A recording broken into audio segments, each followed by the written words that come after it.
Hello student, मैं DN sir. आज the sound of music का पार्ट 2 पढ़ाऊँगा, जो NCERT series book UP board class 9th के syllabus में प्रिस्क्राइब्ड है। इसे देबोरा काउली ने लिखा है। इसके बारे में पार्ट 1 में बताया हूँ। आज पार्ट 2 का सारांश बताता हूँ। The sound of music part 2 में बताया गया है कि बिस्मिल्लाह खां ने शहनाई के संगीत के दुनिया में एक महत्वपूर्ण योगदान दिया। संगीतकारों के परिवार से खुश होते हुए बिस्मिल्लाह खां ने शहनाई को शास्त्रीय संगीत वाद्य यंत्रों के बीच स्थान दिया।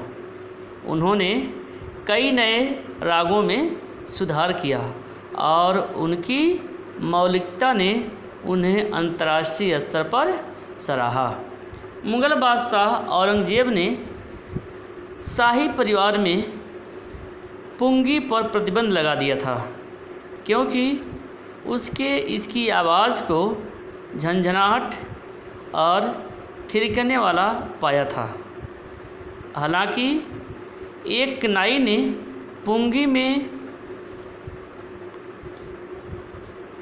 पुंगी के संगीत का बेहतर बनाने का प्रयास किया। उन्होंने एक खोखला तना लिया जो पुंगी से चौड़ा था, उसमें 7 छेद किए और ऐसा संगीत तैयार किया जो नरम और मधुर था।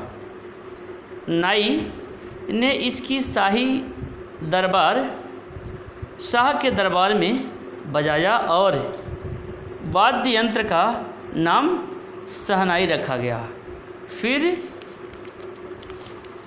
बाद में शहनाई का संगीत शुभ अवसरों के साथ जोड़ा जाने लगा। यह मंदिरों और शादियों के दौरान विशेष रूप से उत्तरी भारत में चलन में आ गया। 1916 में बिहार के डुमरांव में जन्मे बिस्मिल्लाह खां संगीतकारों के एक प्रसिद्ध परिवार से ताल्लुक़ रखते थे। उनके दादा रसूल बख्श खान भोजपुर के राजा के दरबार में शहनाई वादक थे। उनके पिता पैगंबर बख्श और उनके पैतृक और मातृ चाचा भी महान शहनाई वादक थे।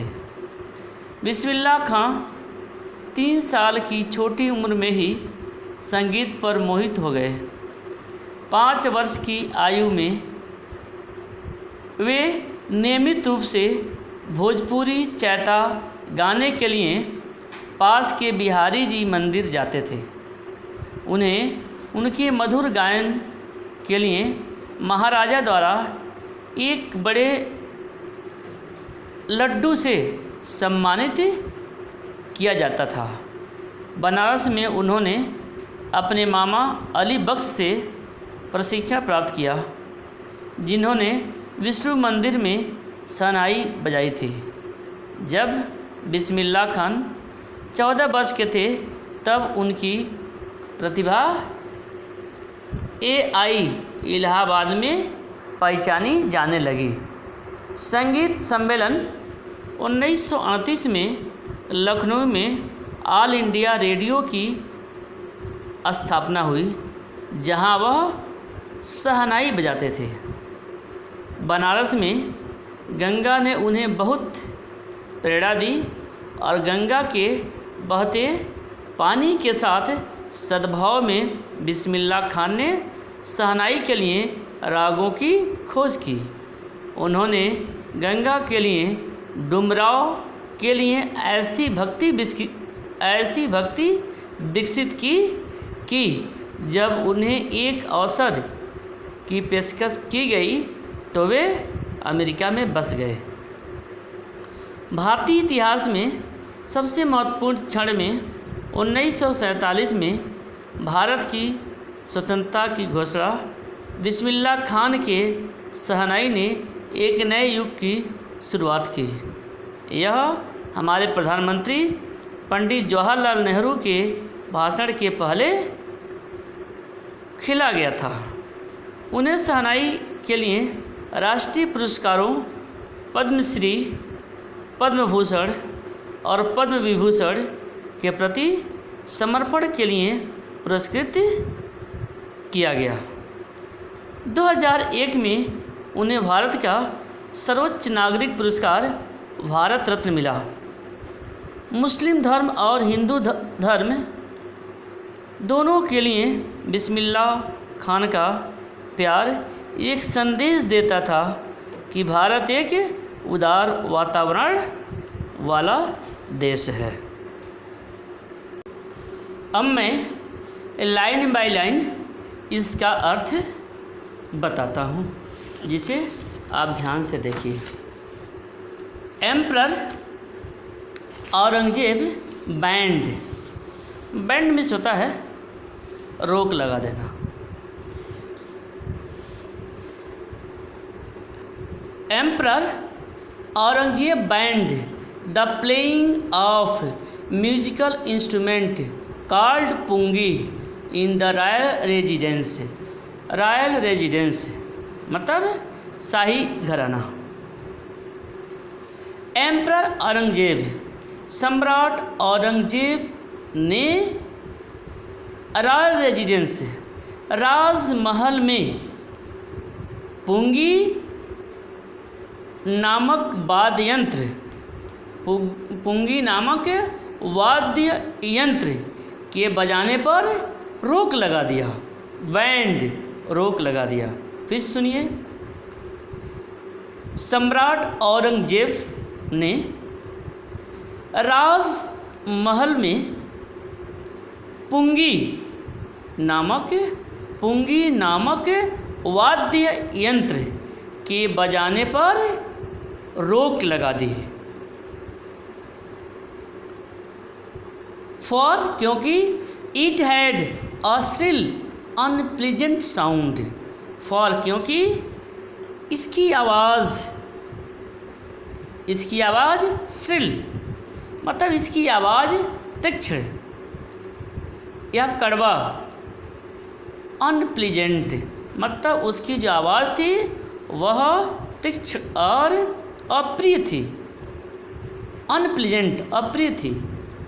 पुंगी became the generic name for reeded noise makers. देखिए कहा जा रहा है पुंगी, जो पुंगी है वह जेनरिक कहा जा रहा है कि जो पुंगी है, या आप ऐसे कहिए कि pungi became generic name for reeded noise makers. मतलब नरकुल के कहा जा रहा है, नरकुल के या नरकुल से बनाए गए शोर करने वाले सभी यंत्रों के समूचे वर्ग को पुंगी नाम दिया जाता है। ठीक है, फिर देखिए, पुंगी बिकेम जेनरिक नेम। देखिए कहा जा रहा है pungi became generic name. Generic name means होता है किसी संपूर्ण वर्ग का पूरा नाम। किसी संपूर्ण वर्ग के पूरे नाम को कहते हैं generic name. Pungi became the generic name for reeded. देखिए कहा जा रहा है रीडेड। रीडेड का सेंस है नरकुल से बने हुए। रीडेड मीन्स नरकुल से बने हुए, और नॉइज मेकर मीन्स शोर शराबा करने वाले। तो मीनिंग हो जाएगी कि नरकुल से बने हुए शोर शराबा, नॉइज मेकर से शोर शराबा करने वाले सभी यंत्रों के समूचे वर्ग को पुंगी का नाम दिया जाता है। Few had thought that it would one day B revived. किसी ने few had thought, किसी ने भी यह नहीं सोचा था that it would one day be revived, कि वह एक दिन पुनर्जीवित हो जाएगी। A barber of a family of professional musician, कहा जा रहा कि एक नाई जो पेशेवर संगीतज्ञ परिवार से था। देखिए कहा जाता है कि एक नाई जो पेशेवर संगीतज्ञ परिवार से था। Who had access to the royal palace, palace में होता है महल, मतलब उसकी पहुँच राजमहल में थी। किसकी? नाई की। Decided to improve the tonal quality of the pungi, मतलब उसने पुंगी के टोनल क्वालिटी, टोनल में स्वर आवाज़, पुंगी के स्वर संबंधी गुण में इम्प्रूव सुधारने का निश्चय किया। डिसाइडेड निश्चय किया। He chose a pipe with natural hollow stem that was longer and broader than the pungi and made 7 holes on the body of the pipe। देखिए he chose मतलब a pipe with natural hollow stem, मतलब उसने एक नली का चयन किया, एक नली लिया। देखिए विद नेचुरल होलो स्टेम, जिसमें प्राकृतिक खोखला स्टेम तना था। होलो मीन्स खोखला, स्टेम मीन्स तना, मतलब जिसका प्राकृतिक खोखला तना था। That was longer and broader than the pungi, जो पुंगी से अधिक लंबी भी थी और चौड़ी भी। देखिए longer and broader than the pungi and made 7 holes on the body of the pipe, और उसने उस पर 7 छेद बनाए। देखिए he made 7 holes on the body of the pipe, मतलब उस पाइप के ऊपर 7 छेद बनाए, hole. When he played on it, जब वह उसे बजाता था। Closing and opening some of these holes, इन छेदों में से कुछ को बंद और कुछ को खुला रखता था। Soft and melodious sound were produced, उससे सॉफ्ट कोमल और मेलोडियस सुरीली ध्वनि उत्पन्न होती थी। He played the instrument before royalty and everyone was impressed, उसने शाही परिवार में रॉयल्टी, उसने शाही परिवार के सदस्यों के सामने उस यंत्र को बजाया। He played the instrument before, सामने, रॉयल्टी शाही परिवार, एवरीवन वाज इम्प्रेस्ड, मतलब उसने शाही परिवार के सदस्यों के सामने उस यंत्र को बजाया और उससे सभी प्रभावित हुए। एंड एवरीवन वाज इम्प्रेस्ड, उससे सभी प्रभावित हुए। The instrument so different from the pungi had to be given a new name, वह यंत्र जो पुंगी था, वह यंत्र जो पुंगी से बहुत ही भिन्न था। The instrument so different from the pungi, मतलब वह यंत्र पुंगी से बहुत भिन्न था। Had to be given a new name, उसको कोई नया नाम देना था। एज द स्टोरी गोज, जैसा कि कहानी कही जाती है, since it was first played in the Shah's chambers, क्योंकि उसको पहली बार बादशाह के शाही कक्ष में, शाहज चैम्बर्स, शाही कक्ष में बजाया गया था। Chambers and was played by a nai, और उसको एक नाई ने बजाया था। मतलब कहा जा रहा है पहली बार शाह चैम्बर्स, यानी पहली बार बादशाह के शाही कक्ष में, शाह चैम्बर्स यानी शाही कक्ष में पहली बार एक नाई ने उसे बजाया था। The instrument was named the shehnai, और उसी पर उस यंत्र का नाम शहनाई रखा गया। The sound of shehnai began to be considered auspicious. Auspicious means होता है शुभ। मतलब शहनाई की आवाज़, the sound of the shehnai की आवाज़ शुभ समझा जाने लगा। कंसिडर्ड, शहनाई की आवाज़ शुभ समझा जाने लगा।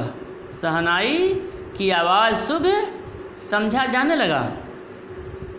एंड फॉर दिस रीजन, और इसी कारण से, it is still played in temples and is an indispensable component of any North Indian wedding।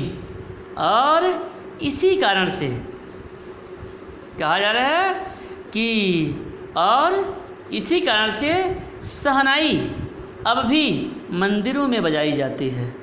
देखिए, it is still played in temple, इसी कारण से शहनाई मंदिरों में बजाई जाती है। And is an indispensable component of any north Indian wedding, और उत्तरी भारत के किसी भी विवाह का वह अपरिहार्य अंग है। यह indispensable component, component means the अंग, और इनडिस्पेंसेबल मीन्स होता है अपरिहार्य। मतलब सेंस है कि अब उत्तरी भारत के किसी भी विवाह का वह एक अपरिहार्य अंग हो गया है। इन द पास्ट, प्राचीन काल में, the shehnai was part of नौबत और traditional ensemble of 9 instruments found at royal court. देखिए, इन द पास्ट, प्राचीन काल में, इन द पास्ट, प्राचीन काल में, the shehnai was part of naubat, मतलब शहनाई नौबत का एक भाग थी। और traditional ensemble of 9 instrument found at royal court, अर्थात राज दरबार में पाए जाने वाले 9 वाद्य यंत्रों के परंपरागत समूह की एक भाग थी। ठीक है, देखिए, till recently it was used only in temples, अभी तक शहनाई का प्रयोग मंदिरों एंड वेडिंग्स और विवाहों में किया जाता था। The credit for bringing the instrument unto the classical stage goes to Ustad Bismillah खां, अर्थात इस यंत्र को शास्त्रीय संगीत के मंच पर लाने का श्रेय, देखिए क्रेडिट का श्रेय, मतलब इस यंत्र को, दिस इंस्ट्रूमेंट, इस यंत्र को शास्त्रीय संगीत के मंच पर, शास्त्रीय संगीत के मंच पर लाने का श्रेय, क्रेडिट लाने का श्रेय उस्ताद बिस्मिल्लाह खां को दिया जाता है। As a 5-year-old, Bismillah Khan played gilli danda near a pond in the ancient state of डुमराऊं। कहा जा रहा है कि जब बिस्मिल्लाह खां 5 वर्ष का था, देखिए एज अ 5-year-old बिस्मिल्लाह खां, जब बिस्मिल्लाह खां 5 वर्ष के थे, played gilli danda near a pond in the ancient state of Dumraon, तो वह बिहार में डुमराऊं के प्राचीन रियासत, एंशियंट स्टेट, डुमराऊं के, बिहार में डुमराऊं के प्राचीन रियासत में एक तालाब के पास गिल्ली डंडा खेला करते थे। ठीक है, मतलब कहा जा रहा है कि जब बिस्मिल्लाह खां 5 वर्ष के थे तो बिहार के डुमरांव की प्राचीन रियासत में या प्राचीन रियासत के पास तालाब के करीब गुल्ली डंडा खेला करते थे। He would regularly go to the nearby Bihari ji temple to sing the Bhojpuri chaita, at the end of which he would earn big laddu weight 1.5 kg, a prize given by local maharaja. देखिए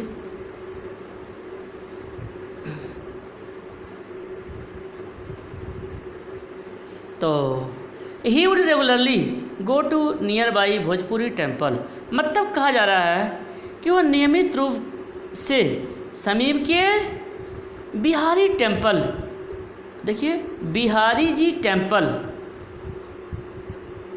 मंदिर में भोजपुरी चैता गाने के लिए वह जाया करते थे नियमित रूप से। He would regularly go to nearby Bihari ji temple to sing the Bhojpuri chaita at the end, मतलब कहा जा रहा है कि वह नियमित रूप से समीप बिहारी जी के मंदिर में भोजपुरी चैता गाने के लिए वह जाया करते थे। At the end of which, और उसकी समाप्ति पर he would earn big laddu, a big laddu weighing 1.5 kg, a prize given by local maharaja, और समाप्ति पर स्थानीय महाराजा द्वारा उनको 1.25 किलो का लड्डू इनाम के रूप में दिया जाता था। दिस हैपेंड 80 years ago, यह सब बातें 80 साल पहले हुई थी। And the little boy has travelled for to earn the highest civilian award in Indian, देखिए दिस हैपेंड 80 years ago, यह घटना 80 साल पहले की है। एंड द लिटिल बॉय, यह छोटा लड़का, had travelled for to earn the highest civilian award, in India the Bharat Ratna. और इस लड़के ने भारत रत्न के सर्वोच्च नागरिक पुरस्कार, कहा जा रहा है कि यह लड़का भारत के सर्वोच्च नागरिक पुरस्कार, भारत के सर्वोच्च नागरिक पुरस्कार भारत रत्न प्राप्त करने की लंबी यात्रा की। Born on 21 March 1916, Bismillah belonged to a well-known family of musicians from Bihar। देखिए कहा जा रहा है बिस्मिल्लाह खां का जन्म 21 मार्च सन 1916 ईस्वी में बिहार में एक प्रसिद्ध संगीतज्ञ परिवार में हुआ था। Well known family of musician from Bihar. His grand father, कहा जा रहा है कि उनके दादाजी, his grandfather Rasool Bakhsh Khan was the shehnai was of Bhojpur king's court. मतलब कहा जा रहा है कि उनके दादा रसूल बख्श खां भोजपुर के राजा के दरबार में शहनाई वाज थे।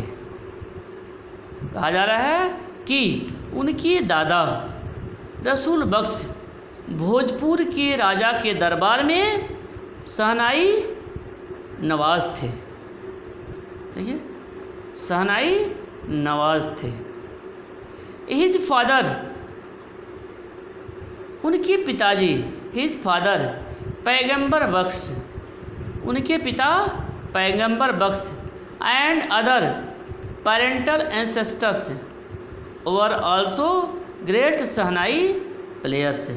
मतलब कहा जा रहा है कि उनके पिता हिज फादर, उनके पिता पैगंबर बख्श और उनके अन्य पूर्वज एंसेस्टर्स, पूर्वज, उनके अन्य पूर्वज महान शहनाई वादक थे। ग्रेट शहनाई प्लेयर्स, महान शहनाई वादक थे।